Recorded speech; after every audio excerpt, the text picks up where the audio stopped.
Assalamualaikum warahmatullahi wabarakatuh. Sahabat 1 juta kisah yang dirahmati Allah subhanahu wa ta'ala, kali ini kita akan bahas sejarah Abu Bakar Ash-Shiddiq menolak dinasti politik.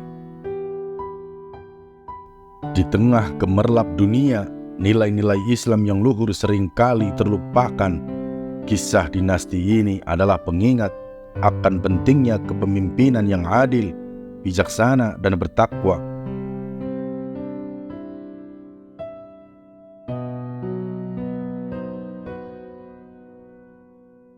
Ketika para pemimpin lebih mengejar kekuasaan dan harta, rakyatlah yang menjadi korban. Kisah ini mengajak kita untuk merenungkan kembali makna sejati kepemimpinan dalam Islam. Dalam pusaran kekuasaan, umat Islam menjadi korban. Dinasti yang seharusnya menjadi pelindung justru menjadi sumber penderitaan. Perang saudara, ketidakadilan, dan kemerosotan moral mewarnai masa pemerintahan mereka. Kisah ini adalah pelajaran berharga tentang pentingnya memilih pemimpin yang amanah dan mampu membawa kesejahteraan bagi rakyat. Dinasti politik yang dibiarkan terus berkembang tanpa regulasi yang ideal akan mengancam keberlangsungan demokrasi. Impian demokrasi dari rakyat, oleh rakyat, untuk rakyat akan sulit tercapai. Tapi justru tragedi dari dinasti, oleh dinasti, dan untuk dinasti yang akan terjadi. Rakyat pun hanya akan menjadi alat dinasti politik.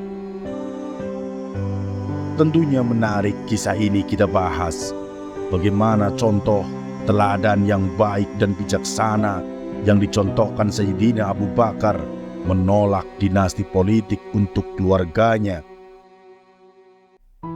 Dalam sejarah pemerintahan Islam, Sayyidina Abu Bakar sebagai khalifah atau pengganti Rasulullah SAW telah menekankan pentingnya memilih orang-orang yang punya kredibilitas untuk menjalankan pemerintahan, sekaligus menolak dinasti politik secara tegas. Jelang wafatnya, Sayyidina Abu Bakar memanggil beberapa orang untuk diajak diskusi tentang sosok yang akan menggantikan perannya di pemerintahan. Orang pertama, Abdurrahman bin Auf, yang langsung disergah dengan pertanyaan, "Bagaimana pendapatmu tentang Umar bin Khattab?" kata Sayyidina Abu Bakar. Abdurrahman menjawab, "Ia adalah sosok yang lebih utama daripada yang engkau bayangkan. Hanya saja dalam dirinya ada sikap yang keras." Jawab Abdurrahman dengan jujur. Kemudian Abu Bakar menjawab lagi, "Kerasnya itu karena ia melihatku sebagai orang yang lembut. Andaikan urusan pemerintahan dipegangnya, maka ia akan meninggalkan banyak dari sikap kerasnya. Aku sudah mengamatinya. Ketika aku marah pada seseorang, ia memberitahuku agar merelakannya. Dan ketika aku halus pada seseorang, maka ia memberitahuku agar bersikap keras padanya." Menarik dicatat dalam hal ini, Sayyidina Abu Bakar sangat mengapresiasi peran Umar bin Khattab dalam pemerintahannya sebagai penyeimbang dirinya. Perbedaan karakter tidak menghalanginya untuk bekerja sama dalam satu pemerintahan. Kemudian orang yang kedua, Utsman bin Affan, yang oleh Sayyidina Abu Bakar juga langsung ditanya perihal Umar.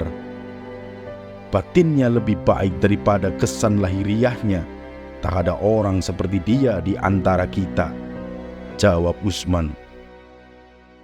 Kemudian orang ketiga, Abu Thalha bin Ubaidillah, juga datang dan masuk ke tempat peristirahatan Sayyidina Abu Bakar. "Engkau menunjuk Umar sebagai penggantimu. Sungguh engkau sudah melihat apa yang dialami masyarakat darinya saat engkau bersamanya. Lalu bagaimana bila ia sendiri yang memimpin mereka, sementara engkau telah bertemu Tuhanmu? lalu ditanya tentang rakyatmu?" Kata Tolhah memberikan alasan. Kemudian Sayyidina Abu Bakar berkata, "Tolong dudukan aku. Demi Allah, apakah kalian mengkhawatirkanku? Ketika aku bertemu Tuhanku dan ia menanyaiku, maka aku akan jawab, aku telah menunjuk orang terbaik untuk umatmu." Kemudian Sayyidina Abu Bakar memerintahkan Utsman agar menuliskan ucapannya untuk mengangkat Umar sebagai penggantinya. Bismillahirrahmanirrahim. Ini adalah maklumat Abu Bakar bin Abi Quhafah kepada kaum muslimin, amma ba'd. Sungguh aku benar-benar telah menunjuk Umar bin Khattab sebagai penggantiku memimpin kalian, dan aku tidak hanya memilihkan yang baik untuk kalian, tapi yang terbaik.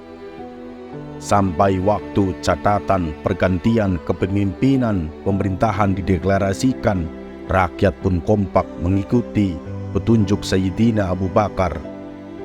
Di detik-detik inilah Abu Bakar kemudian mendekat kepada massa dan sekali lagi berkata, "Apakah kalian rela dengan orang yang telah aku tunjuk sebagai penggantiku untuk memimpin kalian? Karena sungguh aku tidak menunjuk orang yang punya hubungan kekerabatan denganku. Sungguh aku telah menunjuk Umar sebagai penggantiku memimpin kalian. Maka dengarkan dan taatilah dia. Sungguh demi Allah, aku tidak membiarkan semampu pikiranku." Sahabat 1 juta kisah yang dirahmati Allah Subhanahu wa Ta'ala. Di sini tampak jelas untuk urusan pemimpin pemerintahan, Abu Bakar menolak dinasti politik dan menggelar karpet merah untuk keluarganya. Kalau mau, bisa saja Abu Bakar menunjuk anak-anaknya semisal Abdurrahman, Abdullah, Asma, atau bahkan Aisyah, istri Rasulullah SAW. Tapi hal itu tidak ia lakukan, karena ini bukan masalah kebanggaan dan nama besar. Tapi amanah harus dipertanggungjawabkan di hadapan Tuhan. Umar dipilih waktu itu karena ketegasannya sangat dibutuhkan sepeninggalan Abu Bakar. Penolakan terhadap dinasti politik Abu Bakar ini diwarisi oleh Abdurrahman bin Abu Bakar, yang kemudian hari menolak berbaiat kepada Yazid yang ditunjuk oleh Muawiyah sebagai penguasa setelahnya. Saat Marwan, gubernur Muawiyah di wilayah Hijaz, membacakan maklumat pengangkatan Yazid di Masjid Madinah, Abdurrahman bangkit berdiri menentangnya. Itu perilaku Heraklius, penguasa Bizantium, dan perilaku Kaisar Romawi. Sungguh Abu Bakar, demi Allah, tidak menaruh kekuasaan itu pada seorang pun dari anak dan keluarganya. Tidaklah Muawiyah menjadikan kekuasaan itu kecuali karena mengasihi dan memberi privilege bagi anaknya. Ketegasan Abu Bakar dan anaknya Abdurrahman dalam menolak dinasti politik ini layak dijadikan teladan oleh para politisi dan seluruh anak bangsa dalam upaya mengembangkan demokrasi Indonesia ke arah yang lebih sehat, agar semakin mendekati impian dari rakyat oleh rakyat untuk rakyat, bukan dari dinasti oleh dinasti dan untuk dinasti, sementara rakyat terus-terusan diperalat. Wallahu a'lam. Demikianlah riwayat yang sangat bijaksana dicontohkan oleh Sayyidina Abu Bakar As-Siddiq dalam menolak dinasti politik keluarganya. Beliau lebih mementingkan keadilan dan keberlangsungan masa yang mendatang.